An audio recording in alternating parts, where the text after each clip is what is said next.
Silence could be your greatest strength. In a peaceful village by the river, there lived a boy named Arun. Arun was different from other children. He rarely spoke. He didn't shout to be heard. He didn't fight to prove himself. Instead, he listened. While other boys played loudly, Arun sat under a tree watching the birds. He listened to the wind, the river, and sometimes to people's hearts. Because he was quiet, people thought he didn't understand much. Even his own friends would laugh and say, "He's too slow. He never talks. He must be afraid." But Arun didn't mind. He smiled gently and walked away. Because Arun had learned something powerful. You don't have to shout to be strong. You don't have to fight to be wise. One day, the village announced a big competition. The prize? A job at the palace, working as an assistant to the royal scholar. It was the chance of a lifetime. Many boys came forward. They were loud, confident, and full of energy. Arun also joined. People laughed. What will he do? Whisper his way to victory? But Arun said nothing. The first test was a race. Most boys ran as fast as they could. Some pushed others.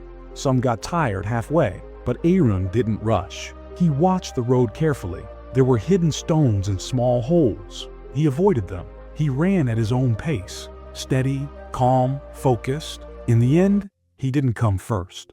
But he didn't fall. He completed the race with a quiet strength. The judges noticed. The second test was a puzzle. Each boy was given a locked box. They had to figure out the code. Many shouted, complained, or guessed wildly. Arun sat silently. He turned the box. He looked at the patterns. He closed his eyes and thought. Then, click, the box opened. The judges were impressed. "How did you solve it?" one asked. Arun replied softly, "Everything gives a clue, if you're willing to listen." The final test was the hardest. The royal scholar himself would ask one question. There was no right answer, only wisdom. Each boy entered the hall one by one. They came out nervous, confused, or shaking. Then it was Arun's turn. He bowed and stood in silence. The scholar looked at him and asked, "Tell me, what is stronger than a sword but makes no sound?" Arun thought for a moment. Then he replied, "Patience." The hall went quiet. The scholar smiled. "Explain." Arun looked up and said, "A sword can win battles, but patience wins people. A sword ends, but patience builds." The scholar stood up and clapped slowly. "You've answered not with words, but with understanding." The next day, the whole village gathered in the square. The king's messenger arrived. He read the name of the winner aloud. Arun, the quiet boy. The crowd was shocked. Many couldn't believe it. Some boys cried. Others whispered, "How can someone so silent win?"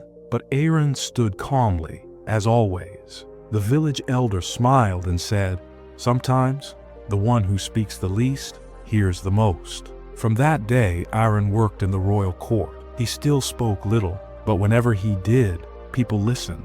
Because his words came from reflection, not noise. From truth, not ego. Years passed. Arun became known across the kingdom, not as the loudest man, but as the wisest. In life, you don't always need to be the loudest in the room. Sometimes, silence speaks more than words ever can. You don't have to explain yourself to everyone. Just stay focused, stay patient, and let your actions speak for you. Being quiet doesn't mean you are weak. It means you're listening. It means you're learning. And one day, it will mean you are leading. So, if you've ever felt unseen, unheard, or misunderstood because you're not loud, remember Arun. Remember that still waters run deep. Let others laugh or doubt. Just keep doing the right thing, quietly and consistently. Because the truth is, success doesn't always make noise, but it always leaves a mark. If this story touched your heart,